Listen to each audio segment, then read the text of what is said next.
وَلَقَدْ يَسَّرْنَا الْقُرْآنَ لِلذِّكْرِ فَهَلْ مِن مُّدَّكِرٍ۔ اور ہم نے قرآن کو سمجھنے کے لیے آسان کر دیا، تو کوئی ہے جو سوچے سمجھے۔ صوت القرآن، قرآن کی آواز۔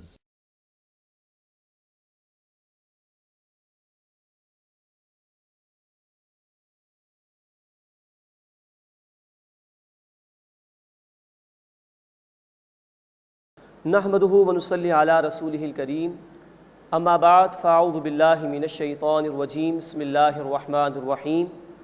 لئن لم ينتهِ المنافقون والذین فی قلوبهم مرض والمرجفون فی المدینة لنغرینک بهم ثم لا یجاورونک فیہا الا قلیلا۔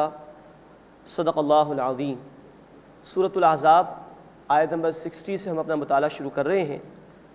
8ویں رکوع کا بیان چل رہا ہے۔ اب اس میں منافقین کے حوالے سے ذکر آیا ہے، ان کو تنبیہ کی گئی ہے، اور کفار کی سزا کو اللہ تعالیٰ نے بیان فرمایا ہے۔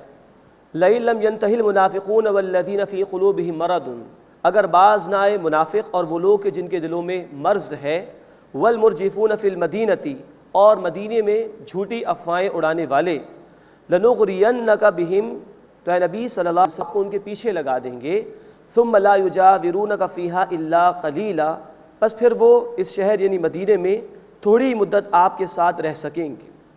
اب یہ اصل میں تنبیہ کی جا رہی ہے منافقین کو، جو جھوٹی خبریں بھی پھیلایا کرتے تھے، افواہوں کے ذریعے سے مسلمانوں کو کمزور کرنے کی کوشش کرتے تھے، تو ان کو تنبیہ کی جا رہی ہے کہ اگر وہ باز نہیں آئیں گے تو نبی صلی اللہ علیہ وسلم ان کے خلاف بھی اقدام کر سکتے ہیں، جیسا کہ مشرکین اور دیگر لوگوں کے خلاف اقدامات ہوئے ہیں۔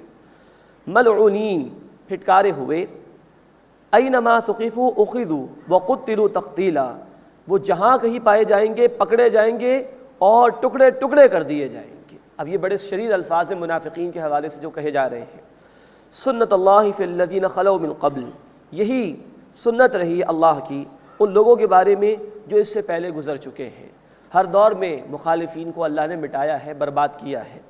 ولن تجد لسنت اللہ تبدیلا، اور اے نبی صلی اللہ علیہ وسلم آپ اللہ کی سنت میں، اللہ کے طریقے میں کوئی تبدیلی نہیں پائیں گے۔ یسألک الناس عن الساعہ، اے نبی صلی اللہ علیہ وسلم آپ سے لوگ قیامت کے متعلق سوال کرتے ہیں۔ قل انما علمها عند اللہ، آپ فرما دیجئے بے شک اس کا علم اللہ کے پاس ہے۔ وما یدریک لعل الساعة تکون قریبا، اور آپ کو کیا خبر کہ قیامت شاید قریب ہی آ چکی ہو۔ ان اللہ لعن الکافرین واعد لهم سعیرا، بے شک اللہ تعالیٰ نے کفر کرنے والوں پر لعنت فرمائی ہے اور ان کے لیے بھڑکتی ہوئی آگ تیار کی ہے۔ خالدین فیہا ابدا، وہ اس میں ہمیشہ ہمیشہ رہیں گے۔ لا یجدون ولیا ولا نصیرا، وہ نہ کوئی دوست پائیں گے اور نہ ہی کوئی مددگار۔ اللہم اجرنا من النار، اے اللہ ہمیں آگ کے عذاب سے محفوظ فرما۔ یوم تقلب وجوہہم فی النار، جس دن ان کے چہرے آگ میں الٹ پلٹ کیے جائیں گے، آگ ہی آگ ہر طرف سے ہوگی۔ یقولون یا لیتنا اطعنا اللہ واطعنا الرسول، وہ کہیں گے کاش ہم نے اللہ کی اطاعت کی ہوتی اور کاش اللہ کے رسول کی اطاعت کی ہوتی۔ یہ ہے حسرتناک انجام ان لوگوں کا جنہوں نے دنیا میں رہتے ہوئے اللہ کے احکامات پر عمل نہیں کیا، اللہ کے رسول کی تعلیمات پر عمل نہیں کیا۔ اس دن کہیں گے اللہ کاش ہم نے رسول کی بات مانی ہوتی، تیری بات مانی ہوتی۔ بار بار قرآن ان کی حسرتناک فریاد کا ذکر کرتا ہے کہ اللہ ایک موقع اور عطا فرما دے، لیکن موقع ایک ہی اللہ نے دیا اس دنیا میں کہ انسان سوچ سمجھ کر زندگی بسر کرنے کی کوشش کرے۔ وقالوا، اور وہ کہیں گے ربنا انا اطعنا سادتنا وکبراءنا، کہ اے ہمارے رب بے شک ہم نے اطاعت کی اپنے سرداروں کی اور اپنے بڑوں کی، فاضلونا السبیلا، تو انہوں نے ہمیں راستے سے بھٹکا دیا۔ یہ ہے مسئلہ کہ انسان کو سوچ سمجھ کر دیکھنا چاہیے وہ کس کو فالو کر رہا ہے، کس سے اس نے اپنا لیڈر بنایا ہوا ہے۔ تو یہ لوگ کہیں گے اے ہمارے رب بے شک ہم نے اطاعت کی اپنے سرداروں کی اور اپنے بڑوں کی، فاضلونا السبیلا، تو انہوں نے ہمیں راستے سے بھٹکا دیا۔ ربنا، اے ہمارے رب، آتہم ضعفین من العذاب، انہیں دگنا عذاب دے، ولعنہم لعنا کبیرا، اور ان پر بڑی لعنت بھیج۔ لیکن ظاہری بات ہے اس کا کوئی فائدہ نہیں، آدمی کو سوچ سمجھ کر کسی کی پیروی کرنی چاہیے۔ اس دن برا بھلا کہنے سے وہ لوگ کہ جن کی پیروی کی گئی ہوگی کوئی فرق نہیں پڑ جائے گا، وہ بھی عذاب میں ہوں گے جن بڑوں نے ان کو گمراہ کیا، اور یہ پیچھے چلنے والے بھی اندھے بہرے ہو کر، اندھی تقلید کرنے والے، جس کے پیچھے چلنا شروع کر دیا، یہ نہیں دیکھا کہ جس کے پیچھے چل رہے وہ اللہ کی اطاعت کرنے والا ہے کہ نہیں، وہ رسول علیہ الصلوۃ والسلام کی اطاعت کرنے والا ہے کہ نہیں۔ ان لعنتوں کے بھیجنے کا کوئی فائدہ اس دن ان کو نہیں ہوگا۔ اللہ اس برے انجام سے ہماری حفاظت فرمائے، اور اللہ ہمیں اپنی اور اپنے پیارے رسول صلی اللہ علیہ وسلم کی اطاعت کی توفیق عطا فرمائے، ان لوگوں کے ساتھ جڑنے کی توفیق عطا فرمائے جو اللہ والے ہیں، جو اللہ کی اطاعت کرتے ہیں، جو اللہ کے رسول صلی اللہ علیہ وسلم کی اطاعت کرتے ہیں۔ اب اس کے بعد اس سورہ مبارکہ کا آخری رکوع ہے جس میں موسیٰ علیہ السلام کا ذکر ہے۔ وہ 2 آیات بھی ہیں جو نبی اکرم صلی اللہ علیہ وسلم نکاح کے موقع پر پڑھا کرتے تھے، اور انسان کو ایک بہت بڑی امانت اللہ نے عطا فرمائی، اس کا ذکر بھی آیا ہے۔ یا ایھا الذین آمنوا، اے وہ لوگوں جو ایمان لائے ہو، لا تکونوا کالذین آذوا موسیٰ، مت ہو جاؤ ان لوگوں کی طرح جنہوں نے موسیٰ علیہ السلام کو تکلیف پہنچائی۔ فبرأہ اللہ مما قالوا، تو اللہ نے انہیں یعنی موسیٰ علیہ السلام کو اس سے بری فرما دیا کہ جو ان لوگوں نے کہا۔ وکان عند اللہ وجیہا، اور وہ اللہ تعالیٰ کے ہاں بہت ہی عزت والے ہیں۔ بخاری شریف میں تفصیل ہے کہ موسیٰ علیہ السلام اپنے جسم کے پوشیدہ اعضاء کو چھپانے کا خصوصی اہتمام کرتے تھے، تو لوگ ان کو کہا کرتے تھے کہ ان میں کوئی عیب ہے، اس کی وجہ سے چھپاتے پھرتے معاذ اللہ، اس کی اللہ تعالیٰ نے نفی فرمائی۔ یہ تو انفرادی سطح پر ان کی ذاتی حیثیت میں اس وقت کے لوگوں نے ان کو تکلیف پہنچائی تھی۔ ایک تکلیف ان کے لوگوں نے اجتماعی طور پر ان کو پہنچائی تھی۔ سورہ المائدہ آیت نمبر 24 میں اس کا ذکر ہے۔ جب قتال کا مرحلہ آیا اور موسیٰ علیہ السلام نے کہا کہ چلو اللہ کے راستے میں جنگ کرو، اللہ کے دین کو غالب کرنے کے لیے آگے بڑھو، تو قوم نے صاف جواب دے دیا، فَاذْهَبْ أَنْتَ وَرَبُّكَ فَقَاتِلَا، اے موسیٰ آپ جائیے، آپ کا رب جائیے، قتال کیجئے، إِنَّا هَاهُنَا قَاعِدُونَ، ہم تو یہی بیٹھ رہے ہیں۔ تو انفرادی سطح پر بھی، ذاتی حیثیت میں بھی قوم نے ان کو ستایا، اور اجتماعی سطح پر بھی قوم نے قتال سے انکار کر کے موسیٰ علیہ السلام کو تکلیف دی، اس کا ذکر قرآن نے اس مقام پر کیا ہے۔ یا ایھا الذین آمنوا، اے وہ لوگوں جو ایمان لائے ہو، لا تکونوا کالذین آذوا موسیٰ، مت ہو جانا ان لوگوں کی طرح جنہوں نے موسیٰ علیہ السلام کو تکلیف پہنچائی۔ فبرأہ اللہ مما قالوا، تو اللہ نے انہیں اس سے بری فرما دیا جو لوگوں نے انہیں کہا۔ وکان عند اللہ وجیہا، اور وہ اللہ کے نزدیک عزت والے تھے۔ یا ایھا الذین آمنوا اتقوا اللہ، اے وہ لوگوں جو ایمان لائے ہو اللہ کا تقوی اختیار کرو، اس کی نافرمانی سے بچو۔ وقولوا قولا سدیدا، اور بات کہو بالکل صحیح اور سیدھی۔ نوٹ فرمائی کہ آیت نمبر 70 اور 71 نبی کریم صلی اللہ علیہ وسلم خطبہ نکاح میں ارشاد فرماتے تھے، تلاوت فرماتے تھے۔ 4 آیات آپ پڑھتے تھے خطبہ نکاح میں، سورہ آل عمران آیت نمبر 102، سورۃ النساء آیت نمبر 1، اور سورۃ الاحزاب آیت نمبر 70 اور 71۔ ان 4 آیات میں تقوی کا ذکر آیا بار بار۔ اسی کا حکم اس مقام پر اہل ایمان کو دیا گیا کہ اللہ کا تقوی اختیار کرو، اس کی نافرمانی سے بچو۔ وقولوا قولا سدیدا، اور بات کہو بالکل سیدھی۔ گھروں میں جھگڑوں کا آغاز ہوتا ہے زبان کے غلط استعمال سے، دوستیاں بگڑ جاتی ہیں، ٹوٹ جاتی ہیں زبان کے برے استعمال کی وجہ سے، کاروباری لین دین خراب ہو جاتا ہے زبان کے برے استعمال کی وجہ سے۔ کہا گیا کہ زبان کا استعمال صحیح طرح کرو، بات کہو بالکل سیدھی۔ جامع ترمذی کی حدیث ہے، اللہ کے رسول صلی اللہ علیہ وسلم نے فرمایا، لوگوں کو جو شے سب سے زیادہ جہنم میں لے جانے والی ہے وہ ان کی زبان کا غلط استعمال ہے۔ فرمایا وقولوا قولا سدیدا، اور بات کہو بالکل سیدھی۔ یصلح لکم اعمالکم، اللہ تمہارے معاملات کو سنوار دے گا۔ ویغفر لکم ذنوبکم، اور تمہارے گناہ بخش دے گا۔ ومن یطع اللہ ورسولہ، اور جس نے اطاعت کی اللہ تعالیٰ کی اور اللہ کے رسول صلی اللہ علیہ وسلم کی، فقد فاز فوزا عظیما، تو بہت بڑی کامیابی حاصل کر گیا۔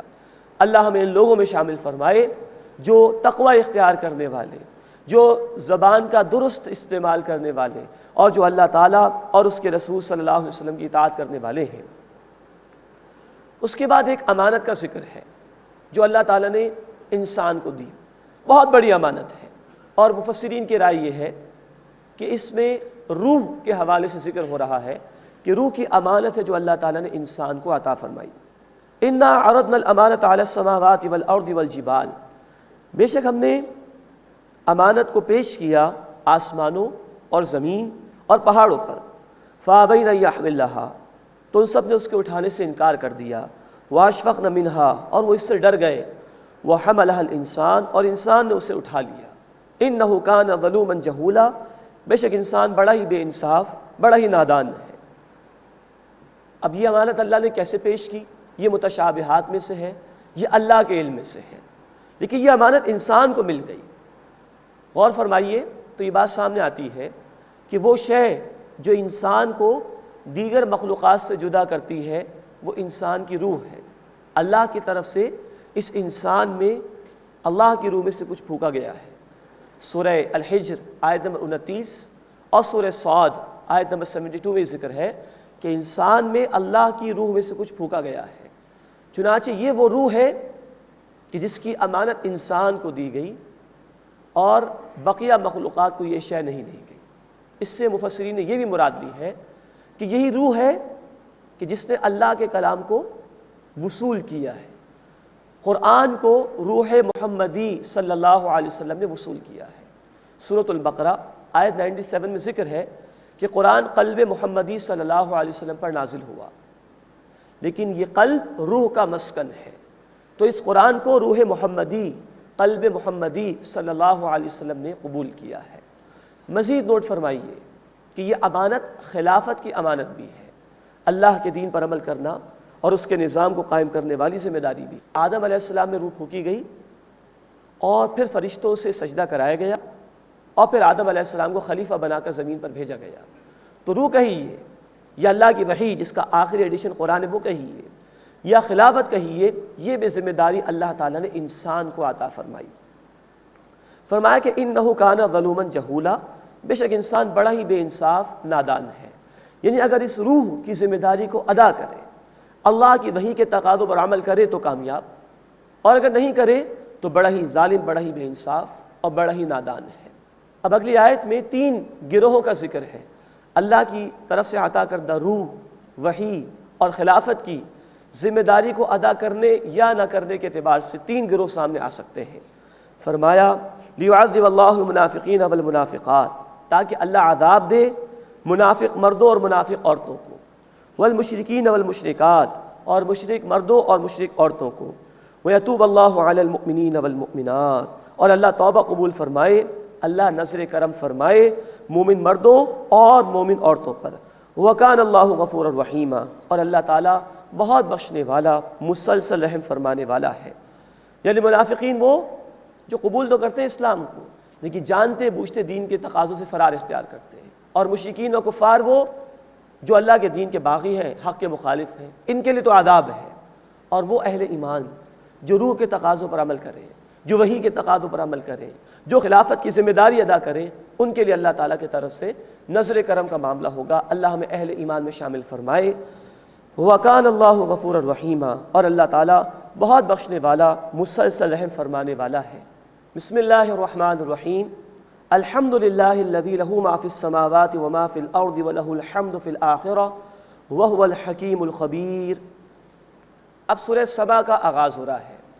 نوٹ فرمائیے کہ سورہ سبا سے لے کے سورۃ الاحقاف تک 13 مکی صورتیں آئیں گی انشاءاللہ، اور پھر ان کے بعد 3 مدنی صورتیں آئیں گی، سورہ محمد اور پھر سورہ فتح اور پھر سورۃ الحجرات۔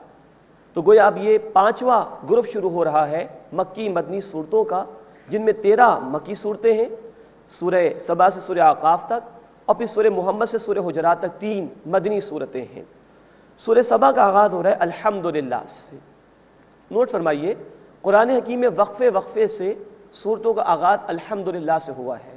سب سے پہلی سورۃ الفاتحہ الحمدللہ سے، پھر کچھ وقفے کے بعد سورۃ الانعام کا آغاز الحمدللہ سے، پھر قرآن کے بالکل درمیان میں سورۃ الکہف کا آغاز الحمدللہ سے، اور پھر اب قرآن حکیم میں سورہ سبا کا آغاز الحمدللہ سے، اور اس کے بعد سورہ فاطر بھی ہے، اس کا آغاز بھی الحمدللہ کے الفاظ سے ہوا ہے۔ اس صورت میں توحید، آخرت اور رسالت کے مضامین بیان ہوئے ہیں۔ قصص النبیین کا بھی ذکر ہے، بعض انبیاء کے ذاتی حالات کا اللہ تعالیٰ نے ذکر فرمایا ہے۔ شکر گزار بندوں میں سے داؤد علیہ السلام اور سلیمان علیہ السلام کا ذکر ہے، اور ناشکروں میں سے قوم سبا کا ذکر کیا گیا ہے۔ پہلے رکوع میں ہم دیکھیں گے انشاءاللہ کہ نعمتوں کا بیان ہے، عذاب کی وعید سنائی گئی ہے، اور آخرت کا انکار کرنے والوں کا ذکر اللہ تعالیٰ نے فرمایا ہے۔ الحمدللہ، تمام شکر تمام تعریف اللہ کے لیے ہے۔ الذی لہ ما فی السماوات و ما فی الارض، اسی کے لیے ہے جو کچھ آسمانوں میں ہے اور جو کچھ زمین میں ہے۔ وَلَهُ الْحَمْدُ فِي الْآخِرَةِ، اور اسی کے لیے تمام شکر و تعریف ہے آخرت میں۔ وَهُوَ الْحَكِيمُ الْخَبِيرُ، اور وہ خوب حکمت والا، خوب جاننے والا ہے۔ يَعْلَمُ مَا يَلِجُ فِي الْأَرْضِ وَمَا يَخْرُجُ مِنْهَا، وہ اللہ جانتا ہے جو کچھ زمین میں داخل ہوتا ہے، جیسے برسنے والا بارش کا پانی زمین میں جاتا ہے، اور جو کچھ اس میں سے نکلتا ہے، بیج کا پھٹ کر پودا بن جانا۔ وَمَا يَنزِلُ مِنَ السَّمَاءِ، اور جو آسمان سے نازل ہوتا ہے یعنی بارش۔ وَمَا يَعْرُجُ فِيهَا، اور جو اس میں چڑھتا ہے، فرشتے اوپر جاتے ہیں، انسانوں کی دعائیں، انسانوں کے اعمال اوپر رپورٹ ہوتے ہیں۔ وَهُوَ الرَّحِيمُ الْغَفُورُ، اور وہ اللہ مسلسل رحم فرمانے والا، بہت بخشنے والا ہے۔ وَقَالَ الَّذِينَ كَفَرُوا، اور کفر کرنے والوں نے کہا، لَا تَأْتِينَا السَّاعَةُ، قیامت ہم پر نہیں آئے گی۔ قل، اے نبی صلی اللہ علیہ وسلم فرما دیجئے، بلا، کیوں نہیں، وَرَبِّي، اور میرے رب کی قسم، لَيَأْتِيَنَّكُمْ عَالِمِ الْغَيْبِ، وہ اللہ غیب کے جاننے والا ہے، لازماً تم پر قیامت آئے گی۔ لا يعذب عنه مثقال ذرة في السماوات ولا في الارض، اس اللہ سے کوئی شے ایک ذرے کے برابر بھی پوشیدہ نہیں، نہ آسمانوں میں اور نہ زمین میں۔ ولا اصغر من ذلك ولا اکبر، نہ اس ذرے سے کوئی چھوٹی شے نہ اس سے کوئی بڑی شے، الا فی کتاب مبین، مگر یہ کہ وہ روشن کتاب میں ہے، ہر بات اللہ کے علم میں ہے۔ تمہارا کوئی بھی عمل ہو، کتنا ہی چھوٹا ہو، کتنا ہی پوشیدہ ہو، وہ اللہ کے علم سے باہر نہیں ہے، ہر شے لوح محفوظ میں محفوظ کر دی گئی ہے۔ لیجزی الذین آمنوا وعملوا الصالحات، تاکہ اللہ تعالیٰ بدلہ عطا فرمائے ان کو جو ایمان لائے اور جنہوں نے نیک اعمال کیے۔ اولئک لہم مغفرۃ ورزق کریم، ان کے لیے بخشش ہے اور عمدہ عزت والی روزی ہے۔ والذین سعوا فی آیاتنا معاجزین، اور جن لوگوں نے ہماری آیات میں کوشش کی کہ عاجز کر دیں، اولئک لہم عذاب من رجز علیم، انہی لوگوں کے لیے سخت دردناک عذاب ہے۔ وَيَرَى الَّذِينَ أُوتُوا الْعِلْمَ الَّذِي أُنزِلَ إِلَيْكَ مِن رَبِّكَ هُوَ الْحَقُّ، اور جنہیں علم عطا کیا گیا ہے وہ دیکھتے ہیں کہ اے نبی صلی اللہ علیہ وسلم، جو کچھ آپ پر آپ کے رب کی طرف سے نازل کیا گیا ہے وہ حق ہے۔ وَيَهْدِي إِلَىٰ صِرَاطِ الْعَزِيزِ الْحَمِيدِ، اور وہ اس راستے کی طرف ہدایت کرتا ہے جو اس کا راستہ ہے، یعنی اللہ جو زبردست ہے، تمام تعریف والا ہے، آپ سے آپ اس اللہ کی تعریف ہو رہی ہے۔ وقال الذین کفروا، اور کفر کرنے والوں نے کہا، هل ندلکم علی رجل، کیا ہم تمہیں ایک آدمی کا پتہ دیں، ینبئکم اذا مزقتم کل ممزق، جو تمہیں خبر دیتا ہے کہ جب تم پوری طرح ریزہ ہو جاؤ گے، انکم لفی خلق جدید، تو بے شک تم ایک نئی تخلیق میں پیدا کیے جاؤ گے۔ یہ آخرت کے منکرین کا ذکر آ رہا ہے۔ افطرى علی اللہ کذبا ام بہ جنہ، اس نے اللہ پر جھوٹ باندھ لیا ہے بلکہ اسے جنون ہے، معاذ اللہ۔ بل الذین لا یؤمنون بالآخرۃ فی العذاب والضلال البعید، بلکہ جو لوگ آخرت پر ایمان نہیں رکھتے وہ عذاب اور دور کی گمراہی میں ہے۔ افلم یروا الی ما بین ایدیہم وما خلفہم من السماء والارض، کیا انہوں نے نہیں دیکھا اس کی طرف جو آگے ہے ان کے اور پیچھے ان کے، یعنی آسمان اور زمین میں سے۔ ان نشأ نخسف بہم الارض، اگر ہم چاہیں تو انہیں زمین میں دھسا دیں، او نسقط علیہم کسفا من السماء، جو ان پر آسمان کا ٹکڑا گرا دیں، تو کیا یہ بے خوف ہو رہے ہیں؟ ان فی ذلک لآیۃ لکل عبد منیب، بے شک اس میں نشانی ہے ہر رجوع کرنے والے بندے کے لیے۔ اس کے بعد دوسرا رکوع شروع ہو رہا ہے، اس میں شکر گزار بندوں میں سے داؤد علیہ السلام اور سلیمان علیہ السلام کا ذکر ہے، اور ناشکروں میں سے قوم سبا کا ذکر کیا گیا ہے۔ وَلَقَدْ آتَيْنَا دَاوُودَ مِنَّا فَضْلًا، اور یقیناً میں داؤد علیہ السلام کو اپنی طرف سے فضل عطا فرمایا۔ یا جبال اوبی معه والطیر، کہ اے پہاڑوں ان کے ساتھ تسبیح کرو، اور اے پرندوں تم بھی۔ سورہ بنی اسرائیل آیت نمبر 44 میں الفاظ کہ ہر شے اللہ کی تسبیح بیان کرتی ہے، لیکن تم اس کی تسبیح کو سمجھ نہیں سکتے ہو۔ اس کی دو مثالیں یہاں بیان کی گئی کہ پہاڑ اور پرندے داؤد علیہ السلام کے ساتھ اللہ کی تسبیح بیان کرتے تھے۔ وَأَلَنَّا لَهُ الْحَدِيدَ، اور ہم نے ان کے لیے لوہے کو نرم کر دیا۔ اللہ تعالیٰ کے بندے داؤد علیہ السلام، اللہ کے حبیب صلی اللہ علیہ وسلم نے فرمایا بخاری شریف کی حدیث میں کہ وہ حلال کماتے تھے، اپنی ہاتھ کی کمائی کھاتے تھے، تو وہ لوہے کے ذریعے سے مختلف چیزیں تیار کرتے تھے اور اس کے حلال کماتے تھے۔ ان اعمل سابغات، کہ کشادہ زرہیں بناؤ، وقدر فی السرد، اور کڑیوں کے جوڑنے میں اندازہ رکھو، ورنہ وہ زر ہے کہ جس میں کنڈے لگا کر ان کو جوڑا جاتا تھا، پہلی مرتبہ داؤد علیہ السلام نے ان کو ایجاد کیا۔ وَاعْمَلُوا صَالِحًا، اور عمل کرو نیک، اِنِّی بِمَا تَعْمَلُونَ بَصِیر، بے شک اے لوگو جو کچھ تم کرتے ہو میں اسے خوب دیکھتا ہوں۔ وَلِسُلَيْمَانَ الرِّيحَ غُدُوُّهَا شَهْرٌ وَرَوَاحُهَا شَهْرٌ، اور سلیمان علیہ السلام کے لیے اللہ نے ہوا کو مسخر کر دیا، ان کی صبح کی مسافت 1 ماہ کی ہوتی تھی اور شام کی مسافت 1 ماہ کی ہوتی تھی، یعنی یہ کہ ایک تخت ان کے پاس تھا، وہ 1 مہینے کی مسافت صبح کے ایک حصے میں طے کر لیا کرتے تھے، اور 1 مہینے کی مسافت گویا واپسی بھی ہو جاتی تھی، شام کے معمولی سے حصے میں طے کر لیا کرتے تھے۔ یہ کچھ اللہ نے ان کو عطا فرمایا تھا۔ وَأَصَلَّ لَهُ عَيْنَ الْقِطْرِ، اور ہم نے ان کے لیے پگھلے ہوئے تانبے کا چشمہ بہایا۔ وَمِنَ الْجِنِّ مَن يَعْمَلُ بَيْنَ يَدَيْهِ بِإِذْنِ رَبِّهِ، اور جنات میں سے بھی ان کے سامنے کام کیا کرتے تھے ان کے رب کے حکم سے۔ جنات پر بھی سلیمان علیہ السلام کو اقتدار اللہ نے عطا فرمایا تھا۔ وَمَن يَذِغْ مِنْهُمْ عَنْ أَمْرِنَا، اور ان میں سے جو ہمارے حکم سے پھرے گا، نُذِقْهُ مِنْ عَذَابِ السَّعِيرِ، ہم اسے دوزخ کے عذاب کا مزہ چکھائیں گے۔ یعنی کنٹرول عطا کیا تھا اللہ تعالیٰ نے جنات پر سلیمان علیہ السلام کو، اور اگر کوئی سرکشی کرنے کی کوشش کرتا تو اس کے لیے عذاب تیار تھا۔ يَعْمَلُونَ لَهُ مَا يَشَاءُ مِن مَحَارِيبَ وَتَمَاثِيلَ وَجِفَانٍ كَالْجَوَابِ وَقُدُورِ الرَّاسِيَاتِ، اور وہ یعنی جنات جو کچھ سلیمان علیہ السلام چاہتے تھے ان کے لیے وہ بڑی بڑی عمارتیں بناتے اور مشابہ چیزیں بناتے تھے، اور حوض جیسے لگن بناتے تھے، اور ایک جگہ جمی ہوئی دیگیں بنایا کرتے تھے۔ مراد ہے کہ بڑی عمارت بھی وہ تیار کرتے تھے، کنسٹرکشن کا کام بھی تھا۔ تماثیل مشابہ چیزیں، مختلف چیزوں کی ملتی جلتی جیسی چیزیں تیار کرتے تھے، تعمیر کرتے تھے، اور معلوم ہوتا ہے کہ بڑی مہمان نوازی کیا کرتے ہوں گے سلیمان علیہ السلام، تو بڑے بڑے برتن بھی بناتے تھے اور ایسی دیگیں بھی جو ایک ہی جگہ جمی ہوتی تھیں جس میں بہت بڑا کھانا تیار کیا جاتا ہوگا۔ اعملوا آل داؤد شکرا، اے آل داؤد، اے داؤد کے خاندان والوں شکر ادا کرو۔ وقلیل من عبادی الشکور، اور میرے بندوں میں شکر گزار بہت ہی کم ہے۔ فلما قضینا علیہ الموت، پھر جب ہم نے ان کی موت کا فیصلہ جاری کر دیا، ما دلہم علی موتہ الا دابۃ الارض تأکل من سأتہ، تو ان جنات کو سلیمان علیہ السلام کی موت کی خبر نہیں دی مگر ایک زمین کے کیڑے نے، مراد دیمک، کہ وہ ان کی عصا کو کھا جاتی تھی۔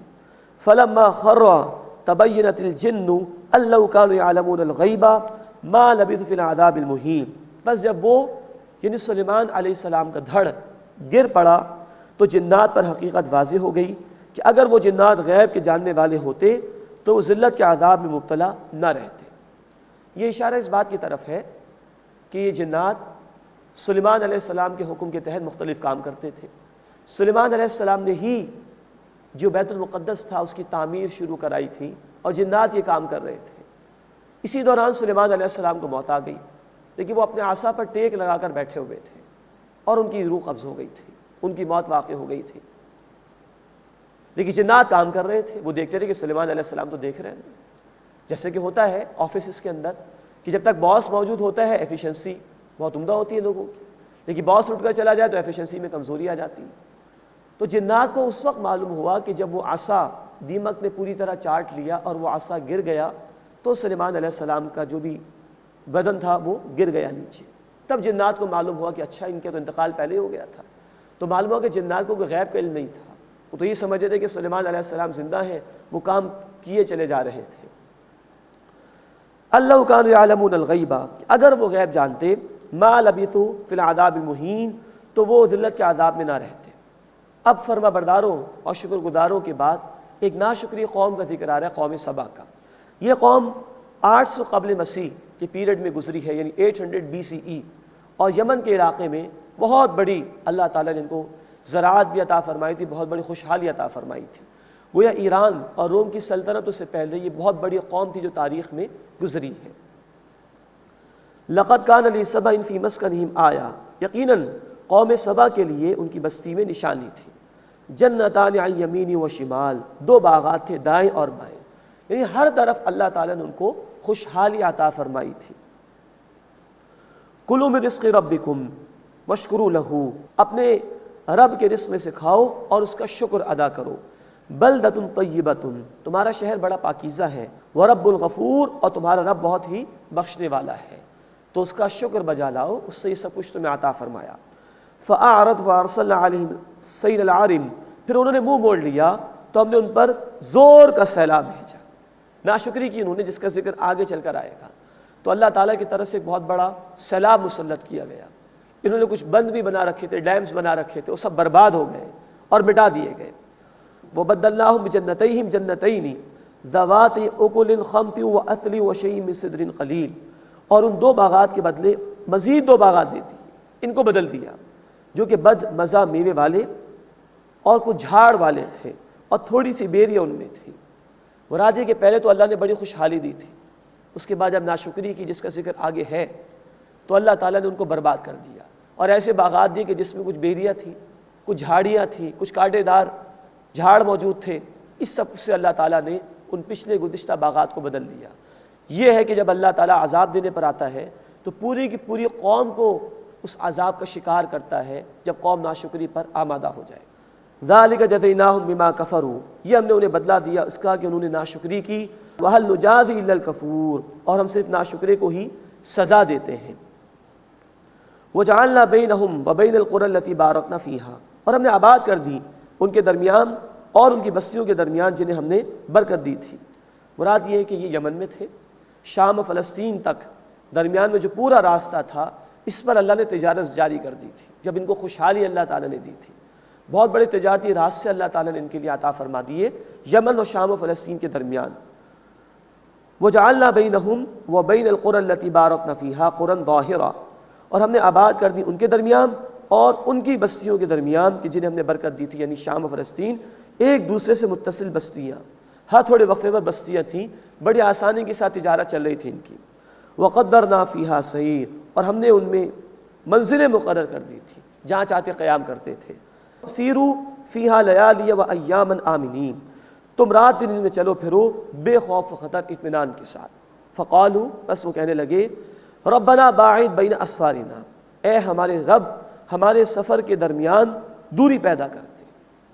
اب یہ ہے اس قوم کی ناشکری کہ اللہ تعالیٰ نے منزلیں بنا بھی دی، بستیاں بھی آباد کر دی اس بڑے پورے راستے کے اوپر، ان کو ایڈونچر چاہیے، اللہ تعالیٰ ایڈونچر مل جائے ہمیں۔ یہ تھوڑی دیر کے بعد ایک بستی آ جاتی ہے تو کچھ لطف نہیں آ رہا سفر کے اندر، یہ ناشکری ان کی۔ کوئی صحرا جیسا معاملہ ہو جائے، کوئی جنگل جیسا معاملہ ہو جائے، ذرا ایڈونچر کا معاملہ ہو، یہ چاہا انہوں نے اللہ تعالیٰ سے۔ فقالوا ربنا باعد بین اسفارنا، تو کہنے لگے اے ہمارے رب ہمارے سفروں کے درمیان دوری پیدا کر دے۔ وظلموا انفسہم، اور انہوں نے اپنی جانوں پر ظلم کیا۔ فجعلناہم احادیث، تو ہم نے انہیں افسانے بنا دیا، مٹا دیا ان کو۔ ومزقناہم کل ممزق، اور ہم نے انہیں پوری طرح تتر بتر کر دیا۔ ان فی ذلک لآیات، بے شک اس میں نشانیاں ہیں، لکل صبار شکور، ہر خوب صبر کرنے والے کے لیے اور خوب شکر کرنے والے کے لیے۔ یہ گزشتہ قوموں کے حالات اللہ اس لیے بیان کرتا ہے کہ ہم عبرت حاصل کریں ان واقعات سے اور اپنے عمل کو درست کرنے کی کوشش کریں۔ انہیں اللہ تعالیٰ نے دو باغات عطا فرمائے تھے، ہر طرف خوشحالی عطا فرمائی تھی۔ اس پاکستان کے قیام کے وقت بھی بہت بڑا علاقہ ہمارے پاس تھا، ہم نے ناشکری کی اللہ تعالیٰ کی، اللہ کے دین کو نافذ نہیں کیا اس پاکستان کے اندر، اللہ نے ٹکڑے ٹکڑے کر دیا اس کو۔ ایک پاکستان علیحدہ ہو گیا جس کا نام بھی رکھا تو بنگلہ دیش، وہ نام جو تعصب کو ظاہر کر رہا ہے، لسانیت کو ظاہر کر رہا ہے، اور دوسرا یہ ہمارے پاس پاکستان، اور ہم پے در پہ اللہ کی ناشکریہ کر رہے ہیں، تو طرح طرح کے عذابوں میں ہم گرفتار ہو رہے ہیں۔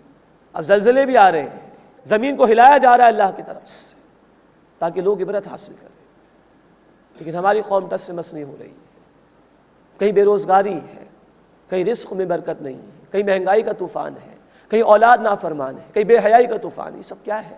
عذاب اللہ کی طرف سے، ناشکری کی وجہ سے۔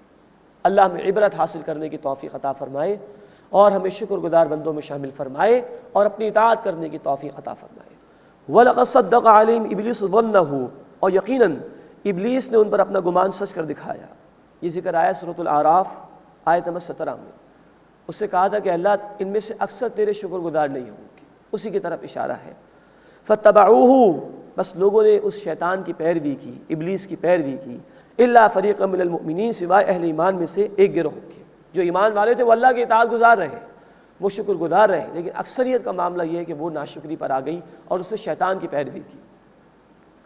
وما کان لہ علیہم من سلطان، اور ابلیس کو ان پر کوئی غلبہ حاصل نہیں تھا، الا لنعلم من یؤمن بالآخرہ، مگر یہ کہ ہم ظاہر کر دیں اسے جو آخرت پر ایمان رکھتا ہے، ممن ہوا منہا فی شک، اس کے مقابلے میں جو اس کے بارے میں شک میں پڑا ہوا ہے۔ اللہ واضح فرمانا چاہتا ہے کہ یہ ایمان والے ہیں جو آخرت کو مانتے ہیں، اور یہ دنیا پرست جو دنیا کے اندر ہی مبتلا ہے اور آخرت کو انہوں نے بھلا دیا۔ وَرَبُّكَ عَلَىٰ كُلِّ شَيْءٍ حَفِيظٌ، اور اے نبی صلی اللہ علیہ وسلم آپ کا رب ہر شے پر نگہبان ہے۔ اس کے بعد اس سورہ مبارکہ کا تیسرا رکوع شروع ہو رہا ہے، اس میں مشرکین کا رد کیا گیا ہے۔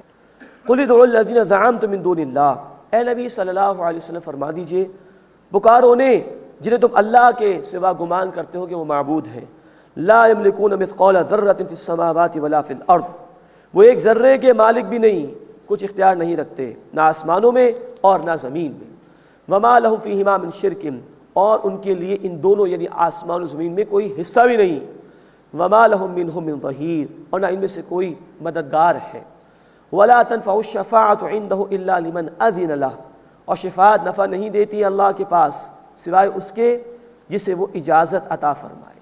ہوگی شفاعت لیکن اللہ کی اجازت سے، لیکن نافرمانوں کے لیے نہیں، فرما برداروں سے کچھ کمی رہ گئی ہوگی ان کے لیے سفارش ہوگی، لیکن اللہ کے حکم سے۔ حَتَّى إِذَا فُزِّعَ عَنْ قُلُوبِهِمْ قَالُوا مَاذَا قَالَ رَبُّكُمْ، یہاں تک کہ جب ان کے دلوں سے گھبراہٹ دور کر دی جاتی ہے تو کہتے ہیں کیا کہا تمہارے رب نے؟ قَالُوا الْحَقَّ، وہ کہتے ہیں حق فرمایا اللہ نے، وَهُوَ الْعَلِيُّ الْكَبِيرُ، اور وہ بلند مرتبے والا ہے، بہت بڑا ہے۔ یہ اشارہ فرشتوں کی طرف ہے۔ جب وحی کا نزول ہوتا تھا تو بڑا سخت مرحلہ ہوتا تھا آسمان والوں اور زمین والوں کے لیے، تو فرشتوں پر بھی گھبراہٹ طاری ہو جاتی تھی، وہ ڈر جاتے تھے، سہم جاتے تھے۔ جب ذرا ہوش آتا تھا تو پوچھتے ایک دوسرے سے کیا نازل ہوا، کیا کہا؟ قالوا الحق، تو پھر خود ہی جواب دیتے تھے بعض فرشتے کہ اللہ نے حق نازل فرمایا، وَهُوَ الْعَلِيُّ الْكَبِيرُ، اور وہ اللہ بلند مرتبے والا ہے، بہت بڑا ہے۔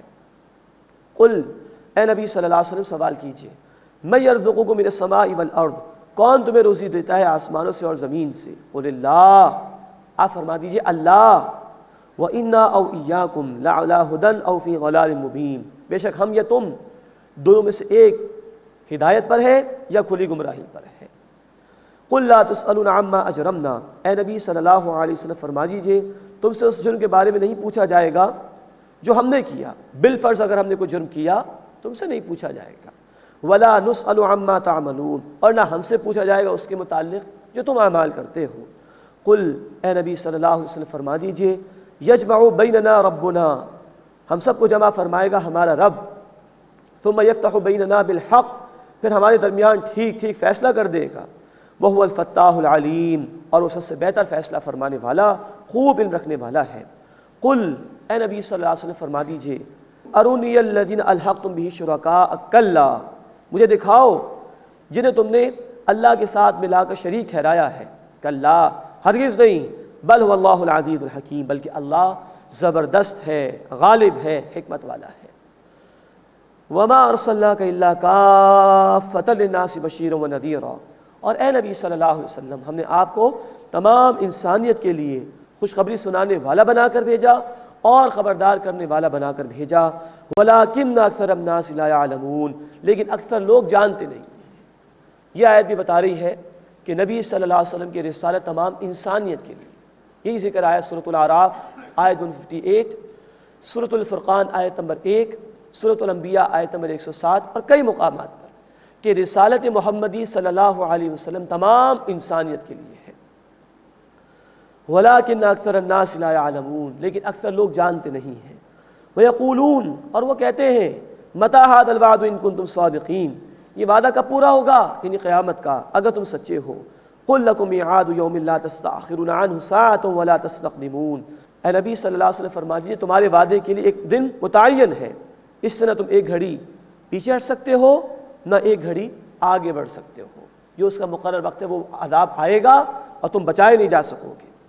اس کے بعد اس سورہ مبارکہ کا 14 رکوع شروع ہو رہا ہے، اس میں ذکر ہے بڑوں اور چھوٹوں کا۔ کچھ لوگ دنیا میں بڑے بنتے تھے، تکبر کرتے تھے، لیڈر بنتے تھے، لیکن تھے گمراہ۔